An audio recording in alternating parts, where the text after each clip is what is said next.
Good morning, everyone.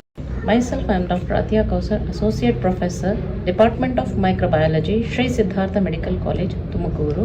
I am very happy to be a part of this virtual conference arranged by Vedanta on the theme Sustainable Development Goals 2030, Bridging Gaps, Building Futures for Viksit Bharat at 2047. I feel it's a wonderful topic chosen where topics related to these themes will definitely be discussed that will be helpful for the audience. Thank you. Good morning, everyone. The title of the conference, Sustainable Development Goal 2020, Bridging Gaps, Building Future for Viksit Bharat at 2047. Myself, I am Dr. M.S. Praythiesh Bruce, Tutor, Department of Community Medicine, Kanyakumari Government Medical College.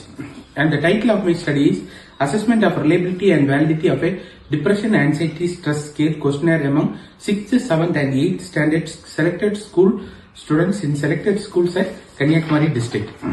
Abstract.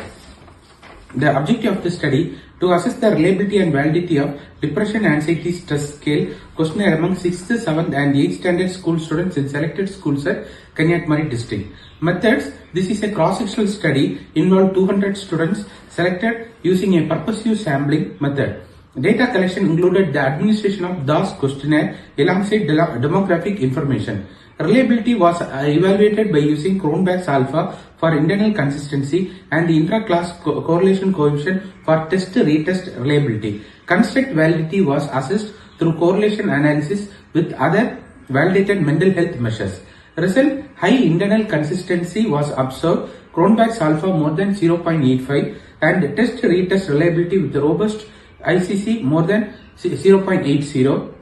Significant correlations between DAS score and other mental health measures supported its construct validity. Limitation included the representativeness of the sample and cultural consideration. Conclusion: the DAS questionnaire demonstrated reliability and validity in assessing depression, anxiety, stress scale among middle school students in this setting. Findings emphasize the importance of culturally tailored mental health tools for public health intervention. Keywords: depression, anxiety, stress scale, reliability and validity, adolescent mental health and public health intervention. Thank you. I am glad to put my points as a chairperson on the topic Assessment of Reliability and Validity of Depression, Anxiety, Stress Scale Questionnaire among 6th, 7th and 8th standard in selected schools at Kanyakumari district. I appreciate the research faculty for having chosen a challenging topic on mental health issues. Mental health issues, especially among the adolescence period, in this study population that's involved here, that is 6th, 7th and 8th standard students, is a crucial period where children undergo a lot of changes, especially the adolescence period, the puberty changes, the hormonal changes that's happening in their body, which leads to anxiety, stress, and many of the students, they have got a lot of issues back home like abuse. Some of them might have encountered any violence issues, any eve teasing issues, poverty issues, which ultimately impacts the mental health, often go unnoticed. I think this methodology chosen here is very good. It's a questionnaire based study. DASS, health and NSS questionnaires are being used here, and among this study group, they have taken consent and they have cleared the ethical clearance that fulfills the requirements that's required to start a research. The only thing here is the limitation that they have mentioned when they are selecting the population. This is often faced when we are choosing any school-based study. Like it's a purposive sampling, and in our country like India, there will be a lot of cultural issues. I think they have overcome all this. They have tried their best by orienting the study population about the topic that they have chosen, and proper counseling about the topic was being given to the students, I believe. Well, I was actually looking for the questionnaire and the scorings, like what scorings they got it, like between the scale of 1 to 4, whatever scoring they got. But I couldn't find any questionnaire or any scoring as such that would help me to analyze better way. But it's okay. In the end, they have given a clear-cut result. The Cronbach's alpha coefficient and interclass correlation coefficient to assess the test-retest reliability, means the initial test and the follow-up and the final results obtained are all more than 0.8. whatever it is, so ultimately we can analyze that this questionnaire can be used in analyzing this depression, anxiety and stress score in this study population, that is 6th, 7th and 6th, 7th and 8th standard students. So but in the end I want one thing: what after this study, what the researchers have planned, have they provided any inputs to the school that will definitely help, like whatever efforts they have put, that will bear some fruit, right? And any suggestions are provided to school or education board to overcome any of the issues that they have seen in the students. And one more thing, what about any positive score in depression, if any, like how many depression, how many anxiety or how many stress students they found out, and any follow-up about the students, any suggestions they had given, that would definitely help with your research. Thank you. It's a wonderful study. Thank you. Thank you very much. Hello everyone. I am Akshay K, a PhD scholar at National Institute of Technology, Puducherry, and Department of Physical Education. And it's an honor to present my research at this important event aligned with the vision of Viksit Bharat 2047. Today, I will share insights from my study on the topic, the impact of abdomen and lower back muscles relaxation on sleep quality in pregnant women, and discuss how this research connects to the broader goal of building a healthier and more inclusive India by 2047. My study overview. Pregnancy is a transformative phase not just for mothers but for families and communities. However, it is also fraught with challenges such as hormonal changes, musculoskeletal discomfort, and sleep disturbances, all of which can negatively affect the maternal and fetal health. My study focuses on nulliparous pregnant women and aims to improve their sleep quality by exploring optimal sleep positions using ergonomic aids like pillows and advanced surface electromyographic technologies. Through methods such as Pittsburgh Sleep Quality Index and Trigonoavanti non-invasive EMG sensors, we assessed muscle activation in various sleeping positions. The results in my study revealed that the side-lying positions with pillow support is the most effective for reducing strain on the abdominal and lower back muscles, significantly improving the sleep quality in pregnant women. By adopting side-lying pillow support positions, participants experienced reduced muscle activation, decreased sleep latency, improvement in sleep duration, and better overall health outcomes during pregnancy. Significance in the context of Viksit Bharat 2047. This research contributed to the vision of a developed India by 2047. The first point is maternal health as a pillar of national health. As we march towards becoming a developed nation, maternal health must remain a cornerstone of our health strategy. Research like ours emphasizes evidence-based interventions that improve the health of mothers and, by extension, future generations. Enhanced sleep quality during pregnancy can prevent complications, reduce maternal mortality, and contribute to a healthier population. And second point, technology-driven healthcare. My study underscores the use of non-invasive technologies like surface electromyographic sensors to promote actionable insights into health metrics. These technologies should be scaled and integrated into national healthcare systems, enabling remote monitoring and personal health care for pregnant women, especially in rural and underserved areas. And third point, ergonomic innovations for well-being. Incorporating simple yet effective ergonomic solutions like pillow supports into healthcare policies can empower women with cost-effective and practical tools for better health. This aligns with the Viksit Bharat 2047 vision, where inclusive and accessible healthcare drives our development narrative. And the fourth point and final, the education and awareness. Educating expectant mother on the importance of proper sleep positions through digital tools and community programs can have a transformative impact on maternal and child health By 2047, we must aim for a healthcare solutions where preventive healthcare take precedence, reducing the burden on tertiary facilities. In conclusion of my study, as we envision Viksit Bharat 2047, let us prioritize the health and empowerment of women who are central to our nation's progress. My study is small yet significant step into the direction, offering insight into how simple changes can lead a profound health benefits. Let us work together to make a maternal health driven by technologies and innovations, a shining example of our journey towards a developed and inclusive India. Into the acknowledgement, this research was conducted in collaboration with my esteemed co-authors, Dr. Babu Subbiah and Alan K, whose expertise and insights were instrumental in shaping the methodology and analysis of this study. Thank you. Hi, I am very happy to chair a session on the topic Impact of Abdomen and Lower Back Muscle Relaxation on Sleep Quality in Pregnant Women. Commenting on the topic, it's a very good topic where we all know that quality of the sleep definitely reduces stress.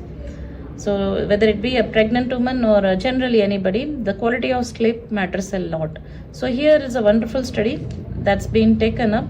It's an innovative, they have been taken up a study with some innovative approach involving sleep modifications and adaptations using ergogenic aids, and they have used some surface EMG sensors to study. I appreciate this. Like they have taken inclusion criteria, age group of 18 to 30 years, and they're all nulliparous, so earlier issues won't be there. A good inclusion criteria, and they have chosen healthy pregnant individuals with a BMI of less than 30 kgs. So it's good. Exclusion criteria also, whatever was mentioned in the study, is also, I believe it's correct, and they have started this study with this ethical clearance and they have taken consent. What was interesting was the study, the population they included with the ad in the newspaper, and I think so they got voluntarily all the participants in the study, and they have taken some pre and post test questionnaire based on this PSQI questionnaire, which is a standard questionnaire, and the sleep patterns they have analyzed, like lying side, then supine position, and then with the pillow. And usually whenever a pregnant visits a gynecologist, it's the lying position that is suggested. But the end of the study that I found interesting and it was very nice was the lying with the help of a pillow. The scores obtained were all very good. The graphs and the way they have plotted, the way they have carried out the study is all very good. A lot of efforts are being put to bring out good results. In conclusion, I would like to say that the physical activity, emotional support, appropriate sleep are all required in a pregnant female, and pregnant participants with any sleep disorders, they have done a conclusive effort, like they have advised them to seek psychiatric opinion. They have referred them to psychiatric OPD. I believe it's a complete study with all the efforts that were required. Thank you very much. Namaskar to all. Greetings of the season. I am Dr. Bhavdip Chavda, Assistant Professor in the Department of Comparative Literature and Translation Studies, Central University of Gujarat, Kundela. I have a 14 years of teaching experience. Today, as the chair of this session, I welcome you all to this India's biggest virtual conference on Sustainable Development Goals 2030, Bridging Gaps, Building Futures for the Viksit Bharat at 2047. This is a very unique conference in two senses. First, it is a well-planned, well-organized Bharat's biggest 5 days virtual conference, showcasing Bharat's potential to handle such events.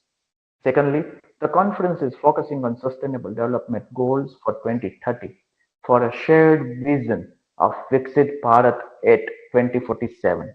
Henceforth, this conference bridges academia and industry for a shared goal. I take a moment to thank the organizers for the opportunity and the platform. My good wishes for not only a grand success of this 5 days multidisciplinary international conference, but also for their contribution, the organizers' contribution towards the Viksit Bharat at 2047. Myself, Dr. Dinta Muralidharan. I am an assistant professor of IKS, Indian Knowledge System at Chinmaya Vishwavidyapith, Ernakulam, Kerala. So I'm very happy to be a part of this India's biggest virtual conference that's going to happen on 18th, 19th of February 2025, and I would like to present a research paper on this conference, which is happening on the basis of Sustainable Development Goal 2030 and inculcating many of the aspects and developing have a vision of Viksit Bharat at 2047. So my title of the research paper is Empowering Holistic Education, Chinmaya Vision Programs Integrate Approach on Quality Education. Since education plays a major role in shaping one's development, every aspect of his personality, there is a need of holistic development in each and every individual who is seeking the knowledge. So Chinmaya Mission has came up with this model or with a vision program, that is CVP, Chinmaya Vision Program, having the components of developing the holistic approach with the integrated way of learning it. So this paper, which is CVP, integrated approach on the quality education, mainly focusing on its methodology, its significance in the education, also some of the challenges and the opportunity that may face us while developing the education criteria.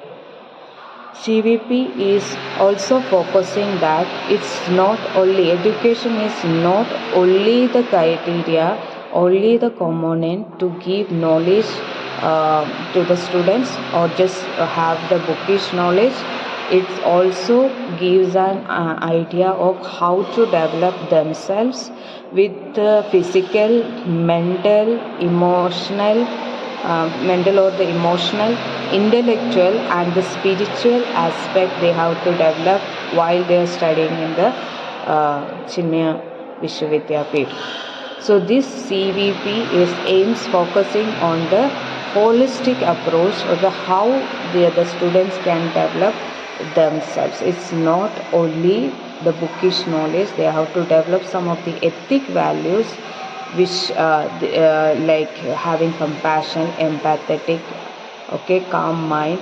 So this way of approach is also expected from the students while they complete the classes from the Vishwavidyapith. So CVP plays a major role, or it can be a major model, one of the major model we can adapt to have a better education in the all educational platforms. Thank you.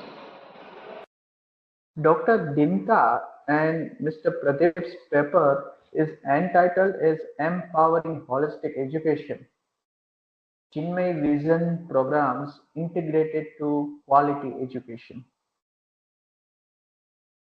This paper presents a comprehensive analysis of Chinmay Vision Program, providing valuable insights into its effectiveness in promoting holistic education.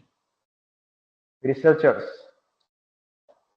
their dedication to explore the program's impact on students, teachers, and schools are very evident throughout the paper. The researchers provided a thorough examination of existing theories and research on holistic education, value-based education, emotional intelligence, and community engagement. The paper highlights Chinmay Vision program's successful implementation in various educational settings,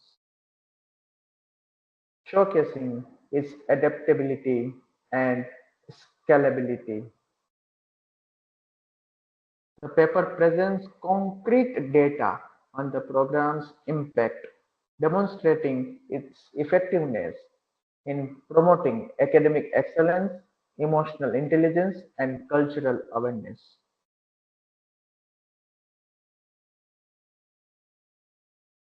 When discussing Chinmay Vision program's unique approach, the paper uh, researchers should consider highlighting its underlying universal values and principles that can be applied to diverse educational contexts.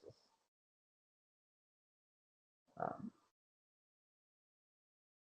for demonstrating the program's scalability and adaptability, it is also important to consider the global examples of successful implementations of partnerships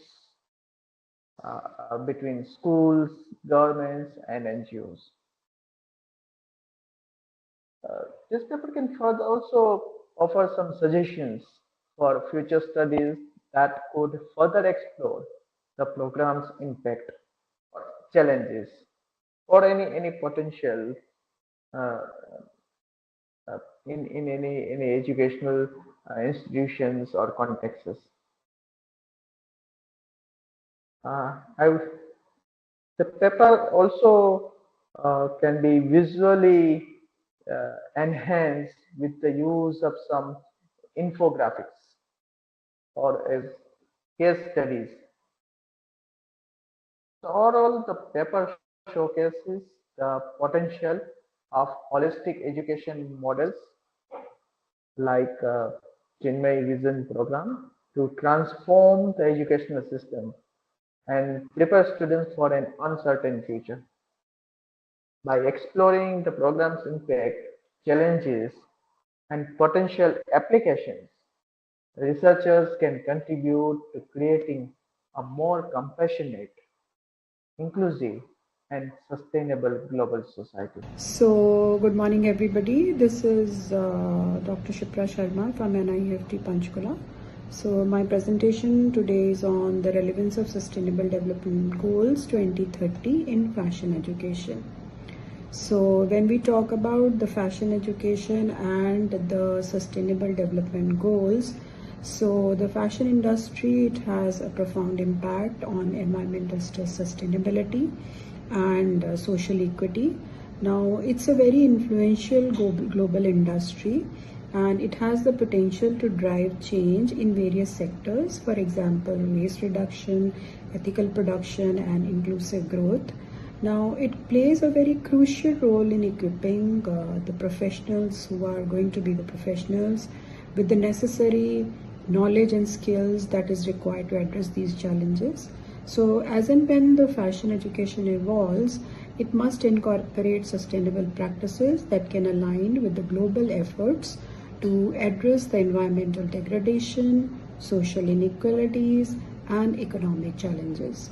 Now, the research that I'm going to present in my paper investigates how the fashion educational institutions, they are adapting these global challenges and they are integrating sustainable development goals into their curriculum and with various industry collaborations. Now, the paper, it examines the intersection of fashion education and the United States Sustainable Development Goals for 2030 with particular focus on Goal 12, that is on responsible consumption and production, and Goal 4, that is on quality education. Now, through a review of current practices in fashion education, the paper also argues that integrating sustainable development goals into fashion curriculum is necessary and essential to foster a new generation of designers and industry leaders who prioritize ethical practices and sustainability. Now, this paper also serves an introductory exploration of the connections between fashion education and the SDGs. Furthermore, research can delve deeper into the case studies of specific educational programs so that the real world, these initiatives, they are effective in the real world applications. Thank you. Thank you for listening to me. Thanks. Dr. Shipra Sharma's research paper on relevance of Sustainable Development Goals 2030 in fashion education. Uh, Her paper provides an all-inclusive exploration of the intersection of fashion education and the United Nations Sustainable Development Goals for 2030. Dr. Shilpa Sharma presents compelling case for the importance of integrating sustainable practices into fashion education, highlighting its relevance in addressing environmental degradation, labor exploitation, and waste. The paper is well structured with a clear introduction, literature review, and argumentation of the need for the sustainable fashion education. The author effectively utilizes relevant data and statistics to illustrate the impact of unsustainable practices in the fashion industry, making a strong case for the need for change. The paper also provides practical examples of institutions that have successfully integrated sustainability into their curricula, such as the London College of Fashion and the Fashion Institute of Technology.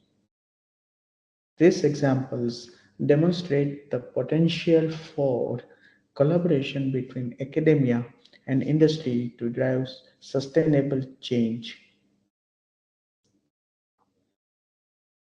While the paper effectively highlights the need for sustainable fashion education, it could benefit from more specific suggestions for implementation.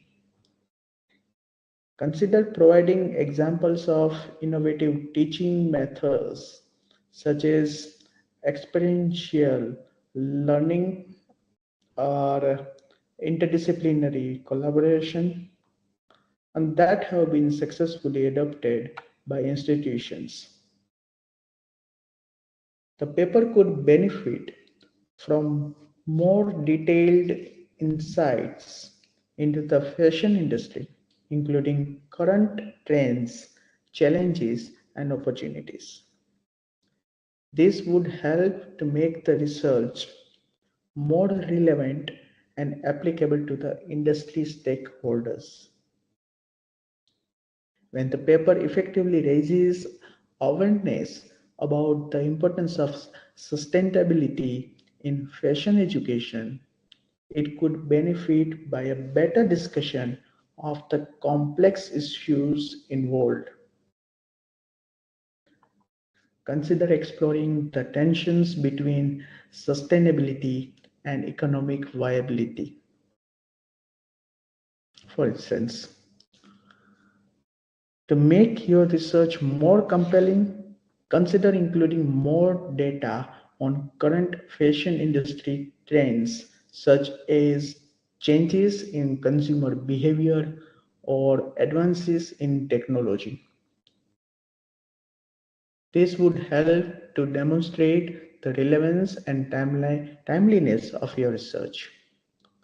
Overall, this is a well-researched paper that effectively raises awareness about the importance of sustainable fashion education.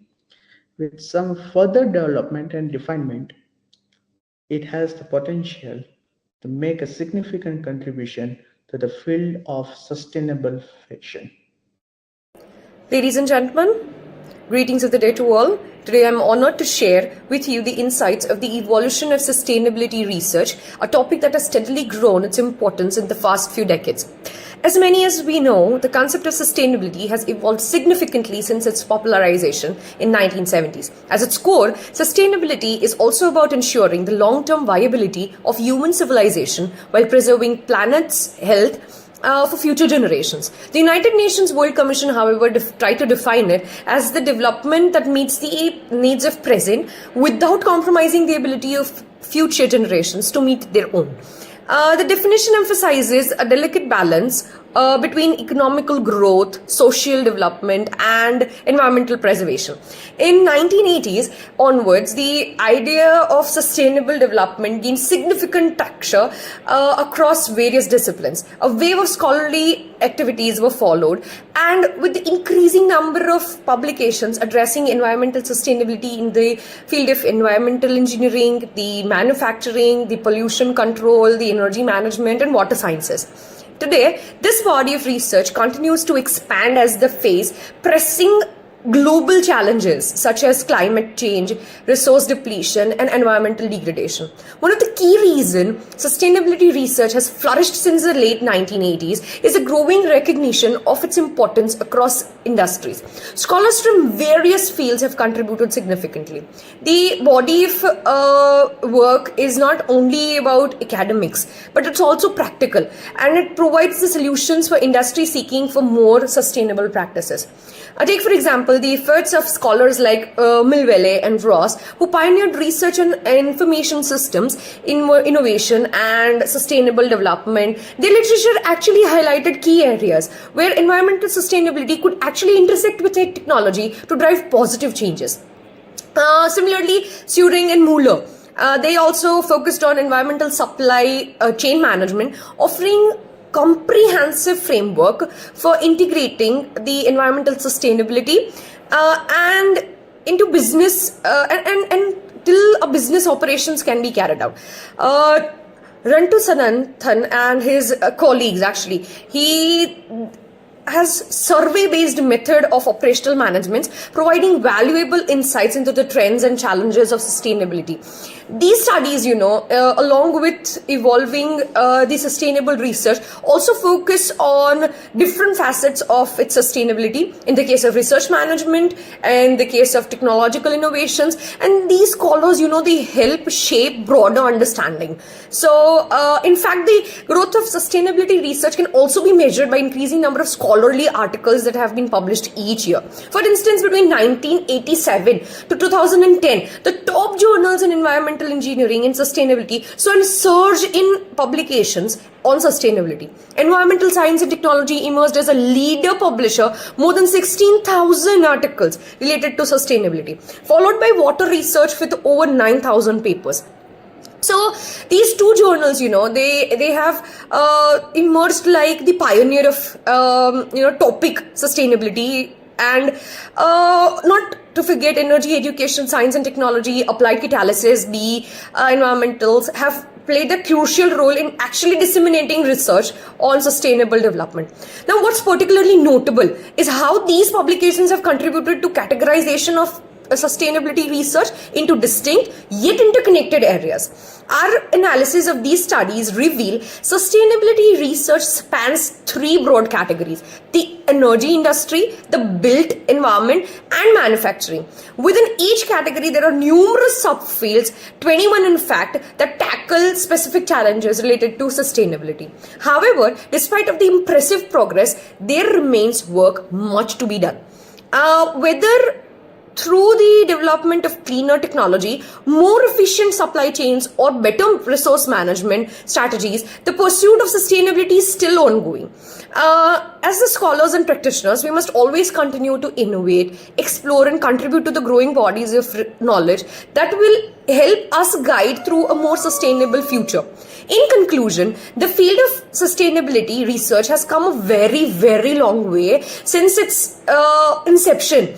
From 1970s today, the focus has expanded, and contributions of various academic fields have enriched the knowledge through every aspect of sustainability. The journey has far from over, and as we look, we can be optimistic upon the future of sustainability research, and we do have an ability to shape a better world for future generations, much greener, much sustainable.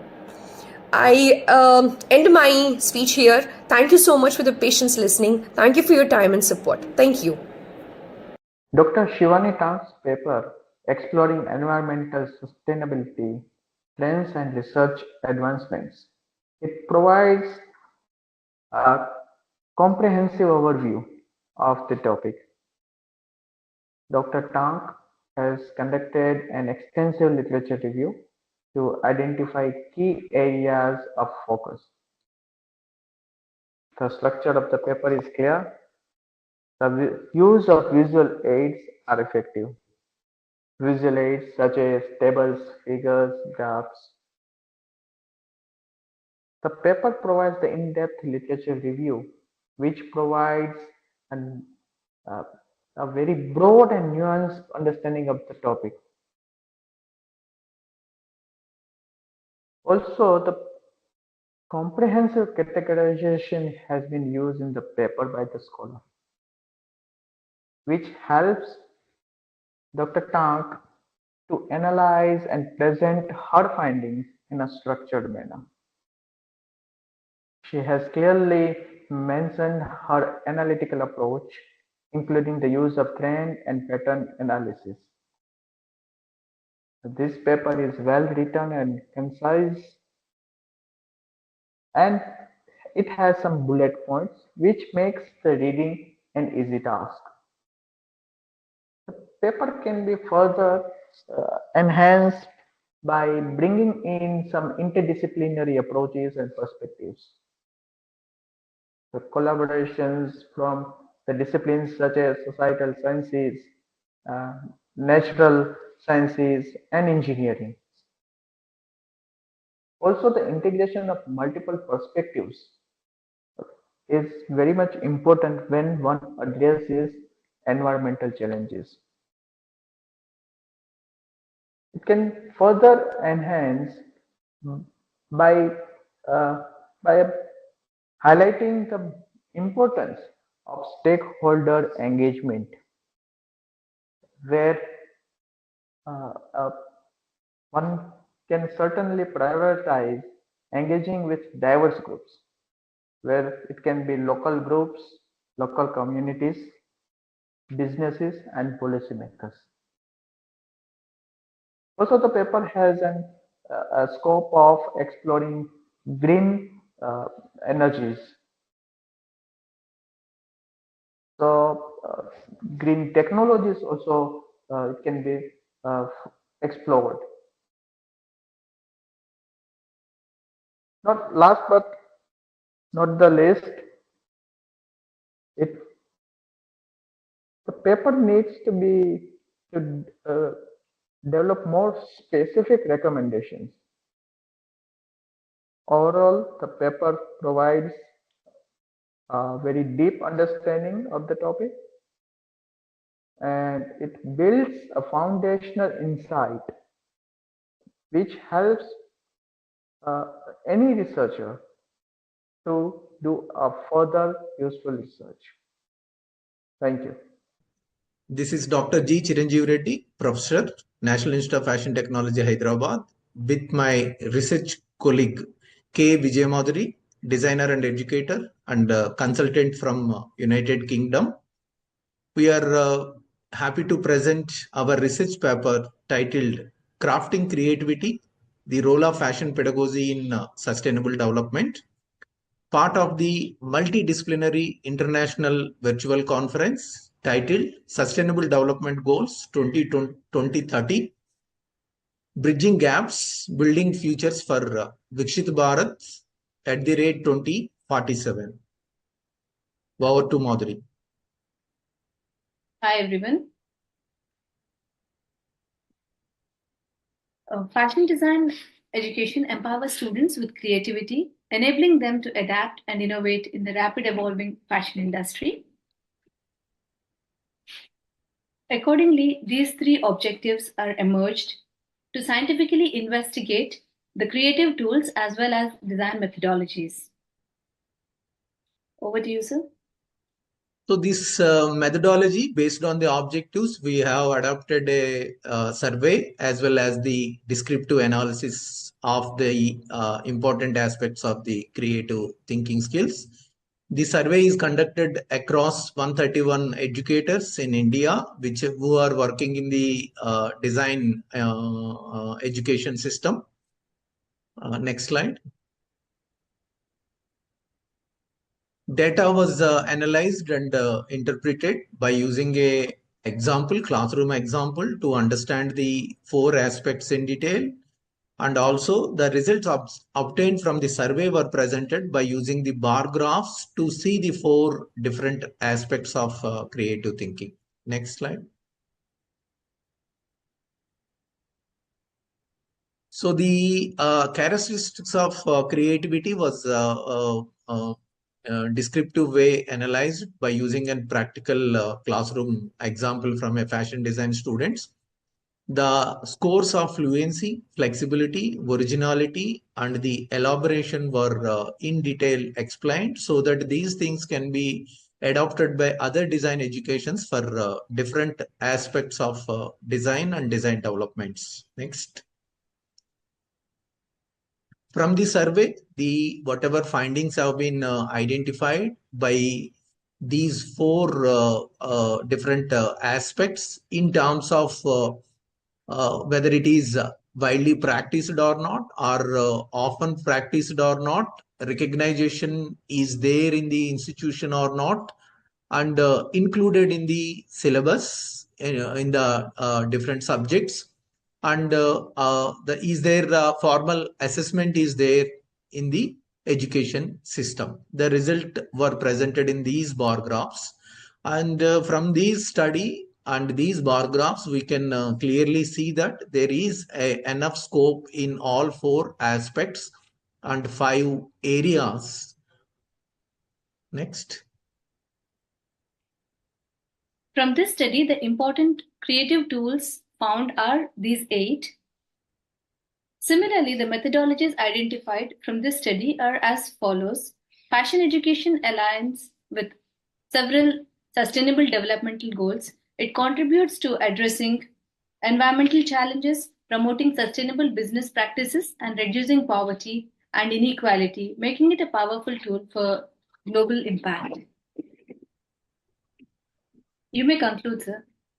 The conclusions are something like this. The whatever creative thinking schools evolved in the fashion education and the design methodologies and the pedagogies which are evolved in the fashion education can be nicely adopted in other design educations to develop the sustainable related goals, and also the social design related aspects.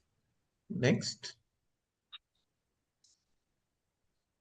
We would like to acknowledge the National Institute of Fashion Technology for allowing us to conduct the faculty development program and to do this particular study.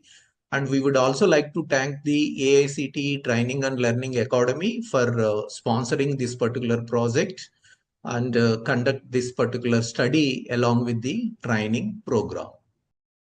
Dr. G. Chiranjeevi Reddy's paper, Crafting Creativity, the Role of Fashion Pedagogy in Sustainable Development, is a kind of game changer for the fashion industry.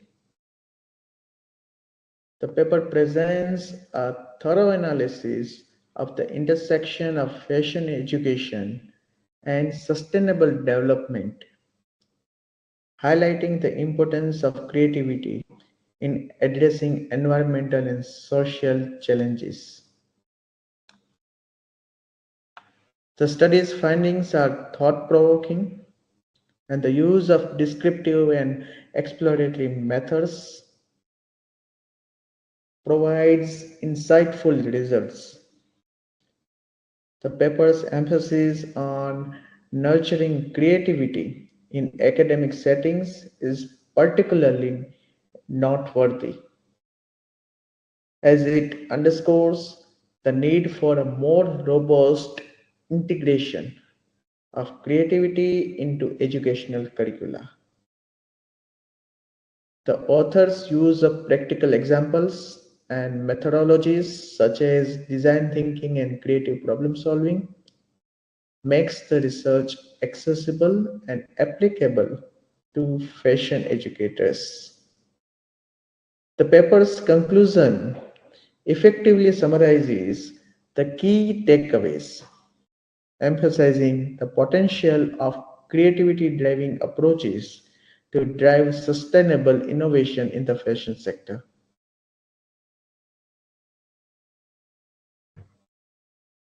Overall, this research paper is an excellent contribution to the field of fashion education and sustainable development, with some minor adjustment such as uh, limiting the words in uh, especially the conclusion part being little bit concise with words.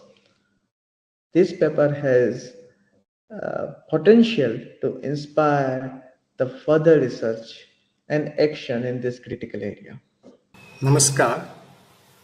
At the very outset, I would like to thank Vedant for giving all of us an opportunity to present a paper during this conference.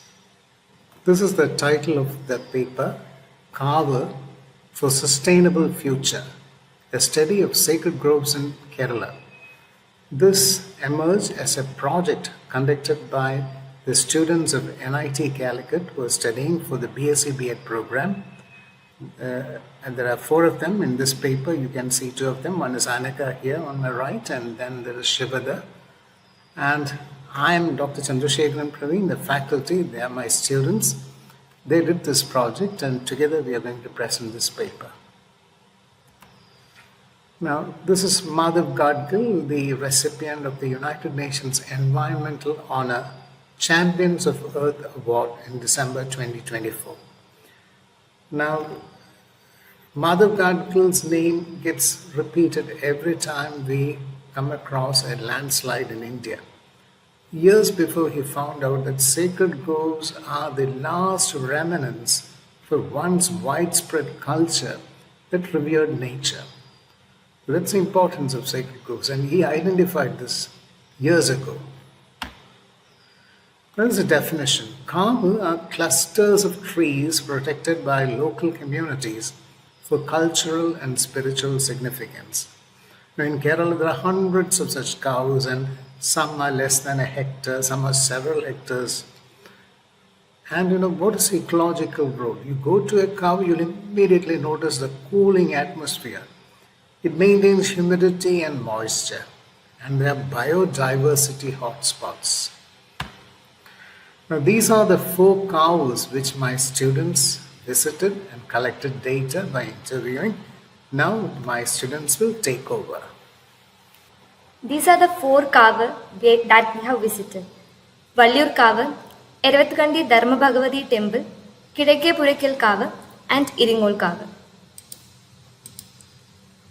Usually Kerala has a good temperature and good climate, but in recent years we have noticed a rising temperature during summer, and we have also observed surrounding of sacred groves are cooler compared to other regions. This highlights a need for a study on their ecological contribution. These are some of the research questions. What are the physical features of studied kavu and the cultural aspects associated with kavu? How does kavu benefit the local community, and in what ways do kavu contribute to the sustainable future? Methodology. It is an empirical, analytical and qualitative study through field visits and community interviews. Vallur Kavu. This is one of the oldest sacred groves which is rich in biodiversity and medicinal plants. It is often connected to local legends, maintained for generations by community as a sacred space. Evidence of community-led preservation efforts highlighting the ecological and cultural values. Now my partner Shivada will take over. Eravattukandi Dharma Bhagavati Temple is dedicated to 5 significant deities, incorporating traditional rituals and festivals like Theyam. It is the home to diverse flora and fauna, and there is strict protection measures maintained by the community. Active participation during significant festivals by the community is one of the major features of this kavu, promoting social coherence and cultural identity. This is a picture of a Theyam. Ecological and cultural importance. Sacred groves serve as biodiversity reservoirs, promote sustainable land use, and preserve cultural practices. Future directions. Importance of continued research and community engagement to safeguard cows for future generations. Call to action: protect sacred groves for sustainable futures, leveraging their cultural and ecological value. Cow for Sustainable Future, a study of sacred groves in Kerala by Dr. Chandrasekharan Praveen and here two first semester students of BSc B.Ed, Ananda and Sivada. They, in the paper, provided an all-inclusive exploration of the significance of sacred groves in Kerala. The study conducted by these researchers, a teacher and two students, it dwells into the cultural and ecological along with social roles of these ecosystems, shedding light on their conservation importance. The paper's methodology is well structured, and field visits and interviews with local community members provide valuable insights into the subject matter. The research questions are well defined, and the findings reveal the integrate relationships between sacred groves, biodiversity conservation, and climate regulation. The paper encompasses a wide range of subjects from ecology and conservation to anthropology and cultural heritage. So, which brings in the holistic approach. The field visits, interviews, and observational data provide a rich understanding of the topic. The presentation of the paper is, especially the written presentation, it's well written, concise, and accessible to a broad audience.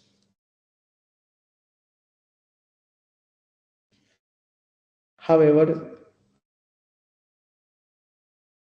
an interdisciplinary collaboration can be considered. Collaboration such as with experts in the related fields, areas such as environmental science, anthropology, and sociology, and to further explore the complexities of sacred groves. Case studies of to illustrate the practical applications and policy implementation. Examine the potential policy implications for the presentation. Examine potential policy implications for the preservation and management of sacred groves, highlighting opportunities for community engagement. Greetings everyone, dignitaries and distinguished participants. I am Dr. Reeta Dwivedi, Assistant Professor at Meyer College of Education, Jammu and Kashmir. Today I am honored to present on the topic Sustainable Development Goals 2030, Bridging Gaps, Building Futures for Viksit Bharat 2047. This research explores the synergies between the Global Sustainable Development Goals SDGs and India's vision of becoming a developed, self-reliant nation by its centenary of independence in 2047. The key insights are the 17 SDGs adopted by all UN member states in 2015 provide a transformative roadmap to address global challenges like poverty, inequality, and climate change. For India, aligning these goals with its Viksit Bharat 2047 vision represents both an opportunity and a challenge. Regarding India's progress and challenges, India has made notable strides in areas such as renewable energy, sanitation through Swachh Bharat Abhiyan, access to clean cooking fuel under Ujjwala Yojana. However, gaps persist in critical sectors like education, healthcare and infrastructure. Regional disparities, resource constraints and socio-economic inequalities remain significant barriers. The key recommendations are to accelerate progress towards the SDGs and Viksit Bharat 2047. The study emphasizes policy coherence, aligning national policies with global frameworks to ensure efficiency and inclusivity, technology and innovation, leveraging digitalization, artificial intelligence and green technologies to address systematic challenges, then public-private partnerships, encouraging collaboration between the government, private sector and civil society to enhance resource mobilization and implementation, community engagement, empowering citizens through awareness and active participation in sustainable practices, and then global and national implications. Achieving the SDGs by 2030 will have profound global implications for peace, stability and environmental sustainability. For India, these achievements will strengthen governance system, empower marginalized communities and position the country as a global leader in sustainable development. In conclusion, bridging the gaps in achieving SDGs is essential for building a resilient and prosperous India. While challenges exist, collaborative efforts, strategic innovation and policy coherence can pave the way for transformative change. The integration of SDGs with the Viksit Bharat 2047 vision is a pivotal step towards realizing a sustainable and inclusive future. Thank you for your attention. Dr. Reeta Dwivedi's paper on Sustainable Development Goals 2030, Bridging Gaps, Building Futures for Viksit Bharat at 2047 is an exhaustive study which is an all-inclusive exploration of the interlinkages between the Sustainable Development Goals agenda and India's developmental aspirations. The paper effectively analyzes the synergies between these two milestones, highlighting critical gaps in implementation and proposing actionable strategies for accelerated progress. The paper provides a thorough analysis of the existing literature on sustainable development goals, showcasing the author's expertise in the field. The research is presented in a clear, easy to understand manner, making it accessible to a wide audience. The paper identifies innovative solutions and highlights the importance of collaborative efforts from stakeholders, government, private sector, and civil society. Including more detailed case studies will provide insightful examples of successful implementation and identify best practices. Providing a clear action plan for policymakers will help translate research findings into practical actionable steps. Delving deeper into the intersections of digitalization and sustainability will offer valuable insights for policymakers and stakeholders. This research paper is a significant contribution to the field of sustainable development goals, offering valuable insights on India's journey toward achieving these goals. The author's expertise and thorough analysis make this research paper a valuable resource for researchers, policymakers, and stakeholders. With constructive feedback, this research has the potential to become a leading reference in its field. Best greetings of the time. I feel very privileged to be here at India's biggest virtual conference on Sustainable Development Goals 2030, Bridging Gaps, Building Futures for Viksit Bharat 2047. I, Miss Anam Khan, working as Assistant Professor at Thakur College of Engineering and Technology, presenting here at this conference with my title as NEP 2020 and Viksit Bharat 2047, promoting holistic and multidisciplinary learning through projects.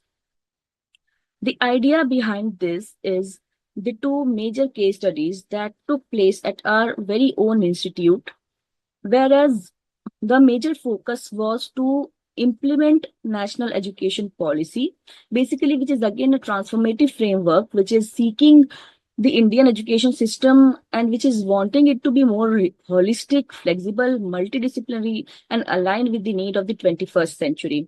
With this aim, we started the two major events at our own institute, that is Avishkar and IEDC startups.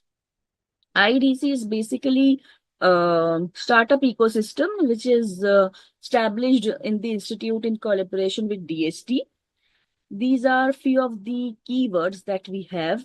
And basically, this research paper is based upon why these innovative practices are being organized at institute level, at national level, because there is an aim to promote NEP among the students, among the institutes or the faculty members.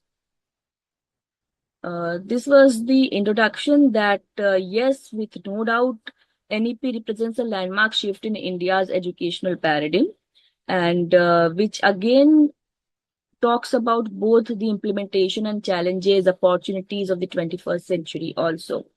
And it is going to have a shift at the economic power as well.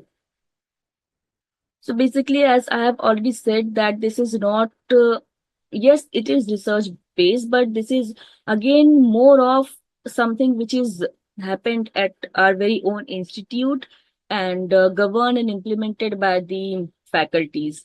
So again, these are few of the literature reviews which we have at our end, like the very like papers which are implemented or being implemented with a view to emphasize NEP with the help of PBL techniques or case study or practical examples, or like discussing strategies for implementation and integrating curriculum that combines multiple subjects. So again, that's a multidisciplinary learning. So all these research papers are aligned with the one single motto of NEP and Viksit Bharat as well. The methodology lies with the two case studies, like the institute promotes various project competitions, thereby again empowering the students to cope up with the vision of the Viksit Bharat as well. And this is the entire go through of the Avishkar competition that we have had at the year 2022-23. And yes, the winner was again from the R Institute, and how we deployed all these best practices as giving this case study as an example to our students to let them understand what is the importance of project, what is the importance of participation aligned with the goals of NEP and Viksit Bharat. So these are few of the research highlights, or I can say the result which we have came across throughout the course of implementing IEDC and implementing Avishkar at our level, is that we have been providing the students with holistic and multidisciplinary education.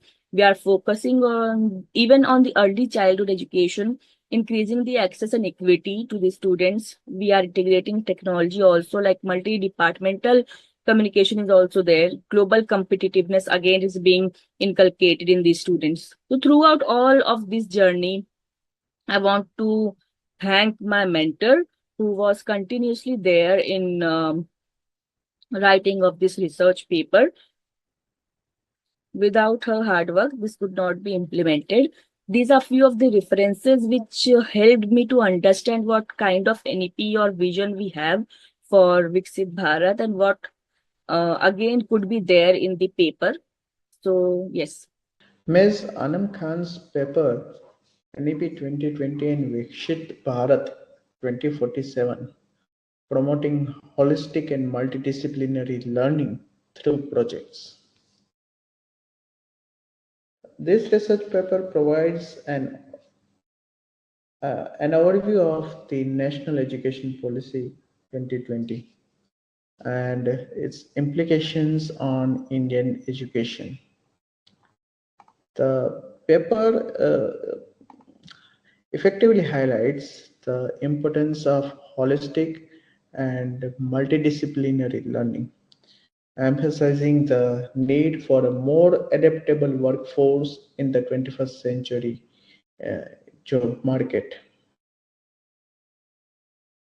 The paper is well structured, making it easy to follow and understand the author's arguments. So it is clear in a structure and organization. I like the relevant examples and case studies mentioned in the paper, especially the use of the 17th Avishkar Research Convention as a case study. This provides a valuable insight into the effectiveness of NEP 2020 implication.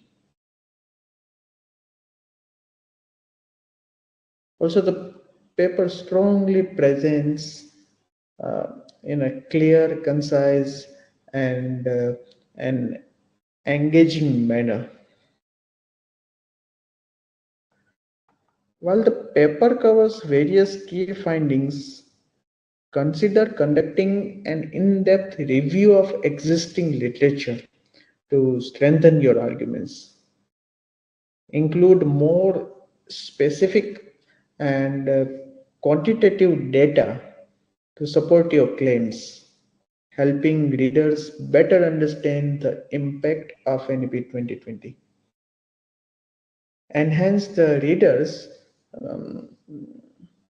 by using visual aids effectively to illustrate complex concepts and make your presentation more engaging, more appealing. Discuss potential challenges and limitations of NEP 2020 implementation, highlighting the need for effective policy implementation. Emphasize the long-term policy implications of implementing NEP 2020, focusing on potential benefits for Indian education and the economy.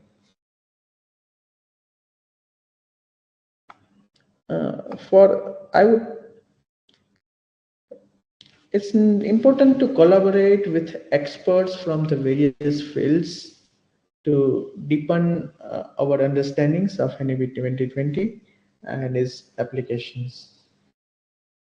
By building upon this foundation, you can further enhance your research, presentation, and impact on the education sector. Good luck with your future endeavors. Good afternoon, everyone. I'm Sandeep Kumar, PhD scholar, Central University of Rajasthan. Today, topic is assessment tools for children with intellectual divyangjan at preschool level. Introduction. As many assessment tools were used for assessing the level of children with intellectual divyangjan at field of special education and inclusive educations. Some of those tools develop in Bharat, but some of those tools develop in other country and were converted in an Indian context. These tools are not properly assessing the Indian children's status. Learner are simply understand that what country assessments tool content or milestone differ in Indian climate for assessing the intellectual divyang children's level. Shekhawat et al. 2020. And Council of Children with Disability et al. 2016, cited by many area and content differ in Indian climate. Chandrasekharan et al. 2020 and clear and 2024. So these tools provide a clear, sequential, and fruitful knowledge for these teacher, special educator, trainees, professional doing work in a special education and education. First of all, we know that what is the screening, identification, and assessment process for children with special needs, children with intellectual disability. After that, the paper gave an explanation of 3 assessment tools at preschool used in Indian for intellectual deviation. Objective of the paper: understanding the concept of the screening and assessment, understand the method of screening, what advantage, limitation of the screening, and the purpose of the assessment. Describe the RM Potage guide and open and what area, domain, scoring, promoting procedure, and characteristics. Clarification about the use of appropriate tool for screening and assessments. Screening, a procedure to find out those person have a disability or not. Identifications and outcome of the screening. It is a procedure by which children with the disability are identified for further assessment. Assessment, in a simple term, assessment means gathering information about the person and his environment to solve a problem. Gathering information, analyzing information, making a instrumental or administrative decision, then a diagnose and refer. These are some common tools used in Indian context and in inclusive education, FACP and basic MR or MDPS. And last 3 tools are Aharam, Upnan and Potage guide described in this paper. Aharam, this is a package for early childhood special educations is group 3 to 6, funded by the UNICEF and developed by the NMS Hyderabad 2020. The package content for content, calendar, activity cards, kids material, and teacher roles. Use components 225 cards in the tools covered 6 area: conversations, games, songs, story, creativity, readiness, skills, and scoring.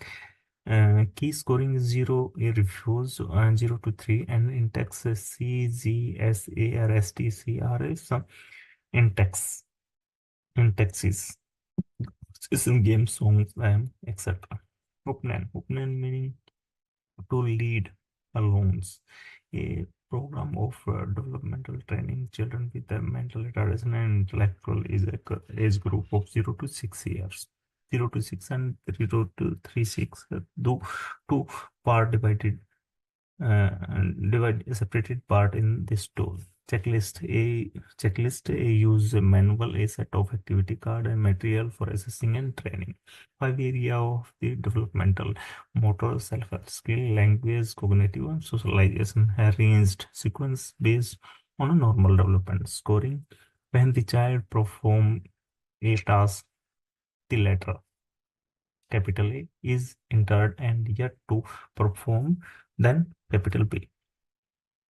Some characteristics of the tool Upnan is systematic training of children.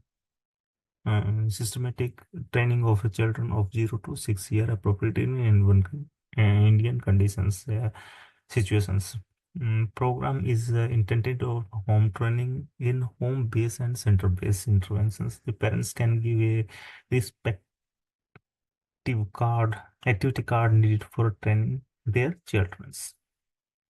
Potage guide developed by the source developed by the USA 1979, a system for teaching skills to preschool children with the developmental disease 0 to 6, a home-based training system directly involve parents. The training is provided by specially training teachers used by paraprofessional like the staff of body, and non-professional like parents, sibling professionals such as a peer, school educators, psychologists, and other doctors. Some content in a 5 common area in the tools, infants, simulations, self-help skill, motor, cognitive, language, and socializations. In each area, the activity are listed in a sequential order corresponding to the activity card for each skill, which explain the material and procedures. Formats. The first step is to check through the listed skill in all the area and record the performance of student against each skill under the column entry behavior. The provision to mark data of achievement and remarks. A separate provision is made to record activity, achievement, and targeted. As the format accommodate daily and weekly report for progress, there is a closely monitoring.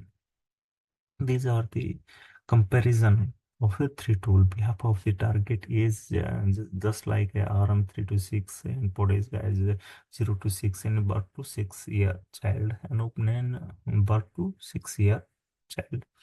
Focus early interventions, focus on RM tools, home-based training and comprehensive assessment open. Domain of converted culture, relevance, parents' involvements in the high level at ARM and Podes guide and moderate level is open. Structure, checklist based and activity based and holistic basis open. Cost, affordable and moderate and moderate. Affordable ARM or Podes guide is moderate level. And thank you.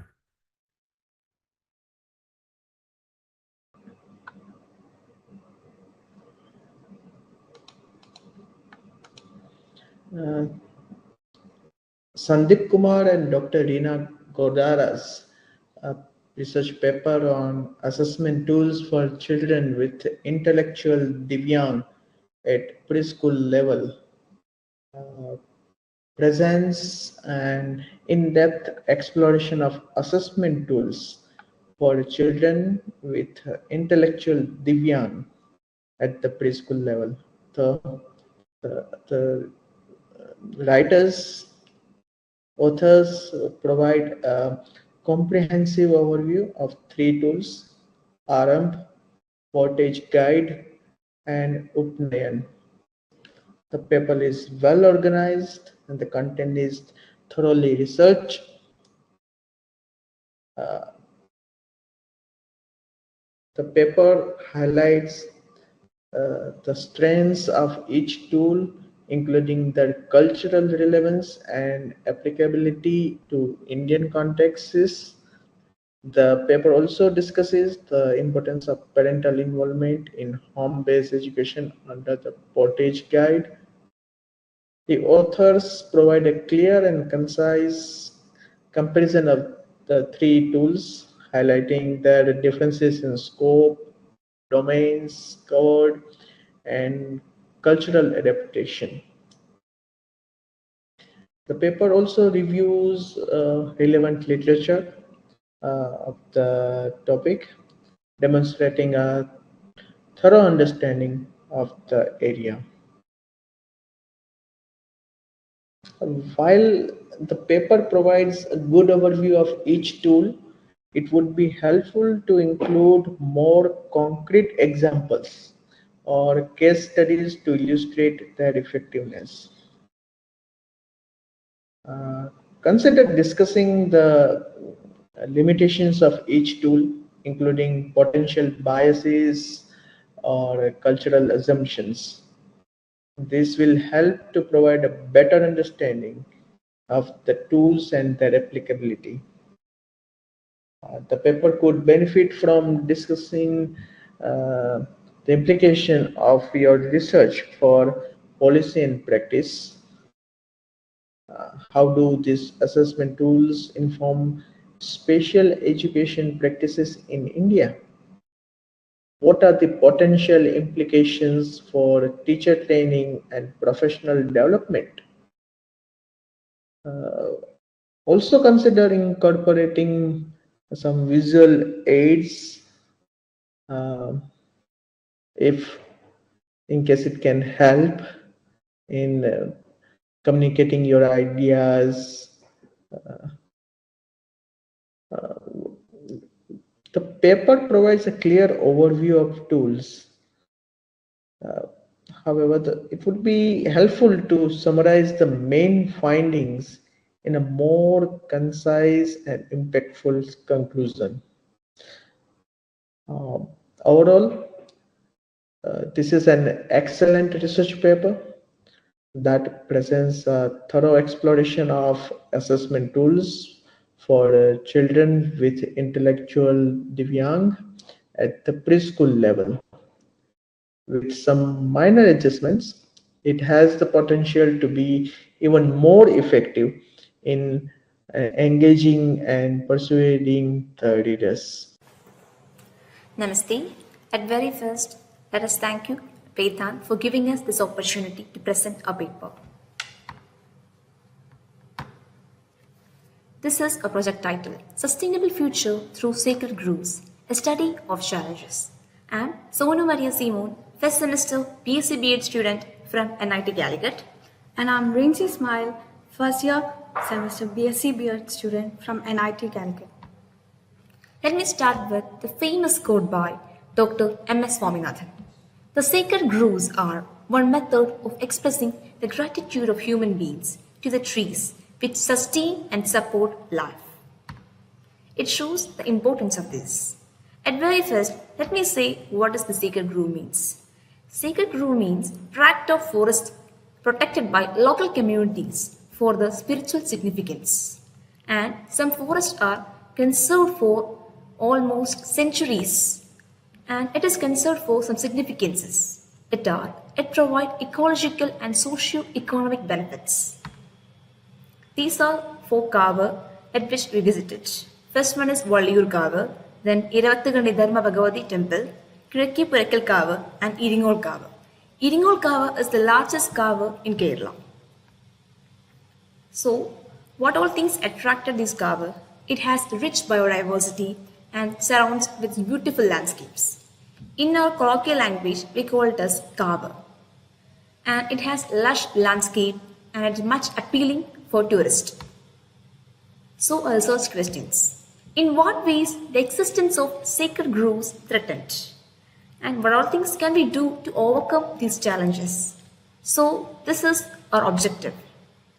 Understanding challenges for conservation and sustainable management. Methodology, study population, sacred groves in Kerala. Sampling, we made a detailed study of 4 specific groves in Kerala. And our method of collecting data is field visit and interview with local community members. So, let me discuss the key challenges faced by sacred groves. At very first it is, of course, human-induced threats. Deforestation, land conversion, overexploitation of resources, pollution. Then climate change challenges includes rising temperature, changing precipitation patterns. Now my partner will take over.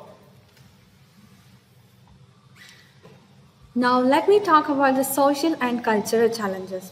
First one is about the loss of traditional knowledge, erosion of ecological wisdom among communities, and the next one is changing community values. That is, shift towards materialism leading to neglect. And finally, lack of community involvement. That means insufficient engagement in conservational efforts. And there are some economic and policy challenges that are lack of financial resources, insufficient funding for conservation initiatives, and competing land use pressure. That means pressure from agriculture and urban development. And finally, the policy and governance issue, that is the inadequate policy framework and ineffective enforcement. Recommendations for conservation, engagement, involve local communities actively in conservation efforts, education, enhance awareness on ecological significance, collaboration, encourage joint initiatives among government, non-governmental organizations, and local communities. Funding, advocate for dedicated funding for sacred grove conservation. Sacred groves in Kerala face multiple threats, but with proper engagement and policy support, a sustainable future can be achieved. Call to action. Recognize the ecological and cultural significance of sacred groves and work together for their conservation. Thank you.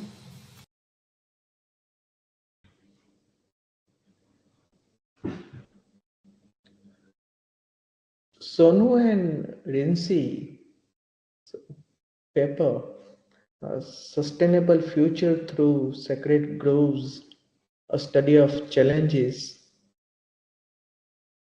The paper is a study on the challenges faced by sacred groves in Kerala. These both authors, who are again first semester BSc B.Ed students,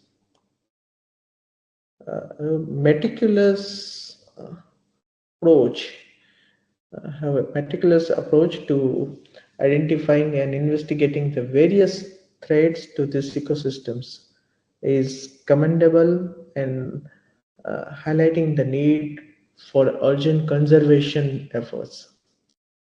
The paper's thorough literature review and analysis of existing research on sacred groves provides a solid foundation for the study.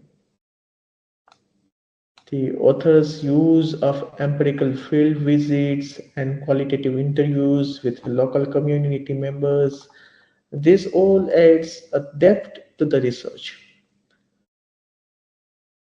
The findings of the study have significant implications for conservation efforts, policy frameworks, and the importance of preserving cultural heritage.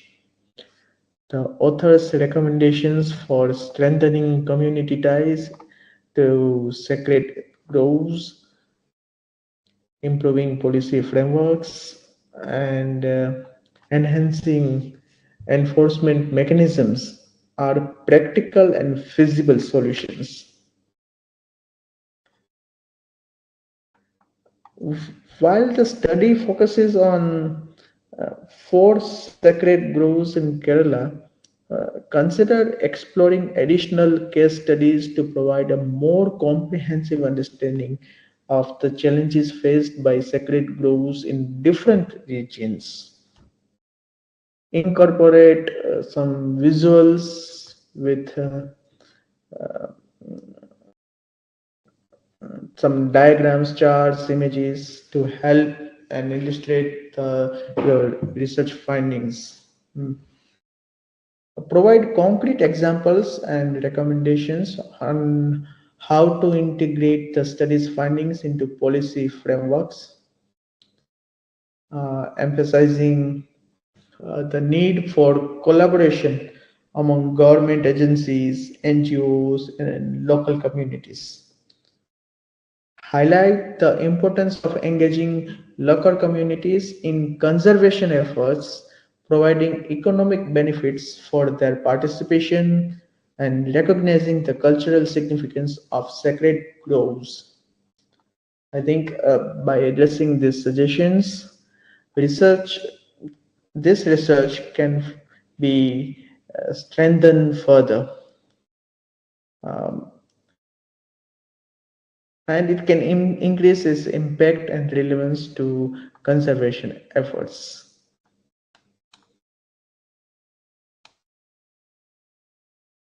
Sustainable Development Goals 2030 Bridging Gaps, Building Futures for Viksit Bharat at 2047.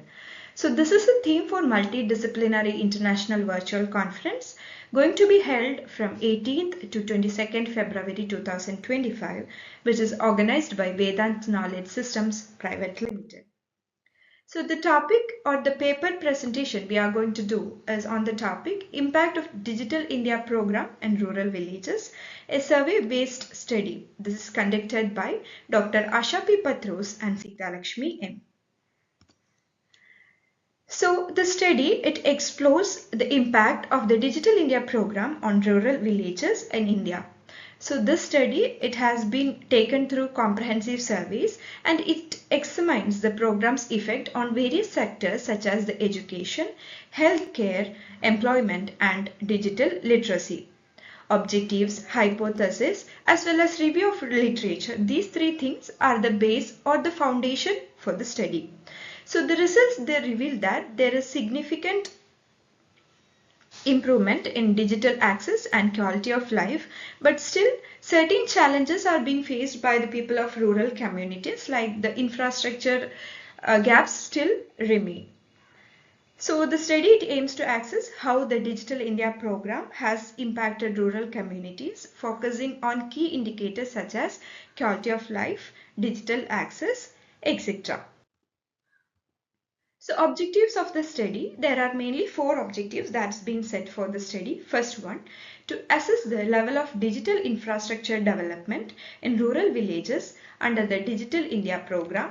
Second, evaluate the program's impact on education, healthcare, employment and government service delivery. Third, to identify the challenges that is being faced by rural population in adopting digital services. And the fourth objective is provide various recommendations for enhancing the program's effectiveness in rural setting. Coming to the hypothesis, we have mainly set 4 hypotheses. First one, the Digital India program has significantly improved digital infrastructure in rural villages. Second, the program has positively impacted access to education and healthcare services. Third one, digital literacy and employment opportunities have increased due to the program. And fourth hypothesis that's being set is challenges such as inadequate infrastructure and lack of awareness hinder the full impact of the program in rural areas. Methodology. So a mixed method approach was used. Surveys and interviews were conducted on 100 households of one rural village of Karnataka. And data collection, it mainly focused on various aspects, that is digital access, usage pattern and perceptions of program effectiveness.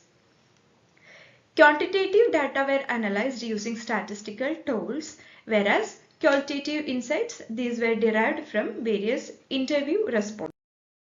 So coming to the results, so we have surveyed about 100 households in Hulalu village near Yelwala in Karnataka for data collection, and from this survey and interview we have came out with various results. First one, focusing on the digital infrastructure. So 78% of the respondents, they have stated that there is improved internet connectivity, but like 42% they mentioned intermittent services. Coming to the point of education, 65% of the participants noted increased access to online education resources, and healthcare, where 53% of villagers experienced better access to telemedicine. So coming to the part of employment, 48% of the respondents, they have reported gaining access to online job portals and skill development programs. There were some challenges also. Major challenges include low digital literacy rate, so this constitute about 45% of the total respondents, and insufficient training programs, which constitute about 30%. Various recommendations that we have given after analyzing the results were: first one, infrastructural development. Coming to next is the digital literacy should be given to the people of rural area or rural communities. There should be public-private partnership and continuous monitoring as well as evaluation should be there. Offline solutions should be given because mostly the people of rural communities, they are still transacting in cash. So for better payment system, offline solutions or BEAM can be given, and support for agriculture.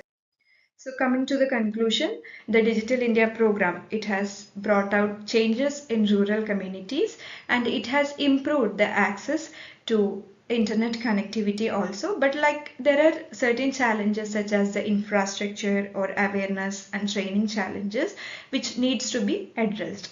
So investing in digital infrastructure and promoting digital literacy, such things can unlock the potential and derive inclusive growth.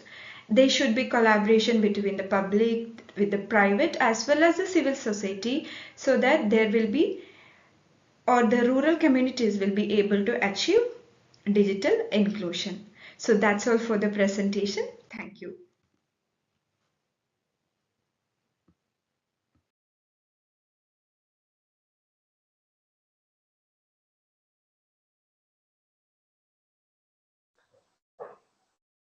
The paper by Dr. Asha Pathrose and Ms.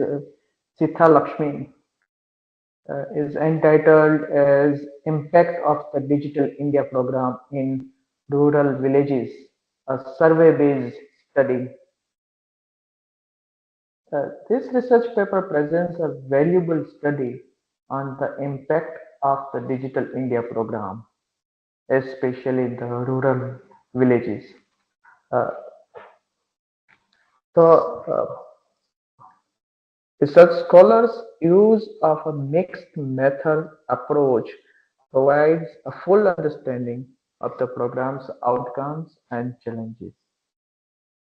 The paper provides a thorough overview of the Digital India program, its objectives, and its impact on rural villages. The survey-based study also offers empirical insights into the program's effectiveness, highlighting areas of improvement and challenges faced by rural populations. The paper also provides in-depth analysis. The qualitative insight of researchers provides a nuanced understanding of the program's effect on education, healthcare, and employment. The researcher should consider incorporating more visual aids such as charts, graphs, and this can be generated from the data that they have acquired through various medium. Such visual aids facilitate the understanding of complexity of data, and thus it makes the paper more engaging. Also, consider providing more context about rural India's socio-economical challenges, highlighting the significance of Digital India program in addressing these issues. The paper needs to define the research questions to focus on a specific area of impact, such as digital literacy, literacy or e-governance, allowing for more in-depth analysis and comparison with external literature.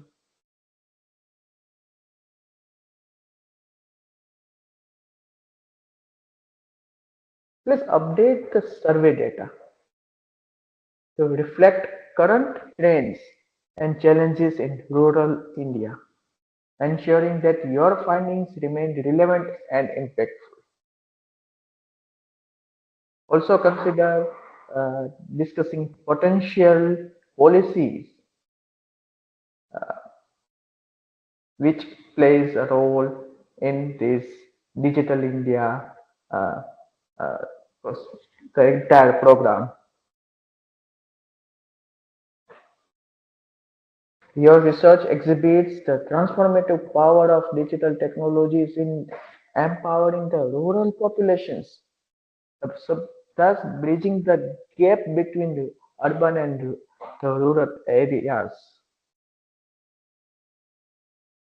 Hence, by highlighting the challenges of digital exclusion in rural India, your study underscores the need for targeted interventions to address these issues and promote inclusive digital growth.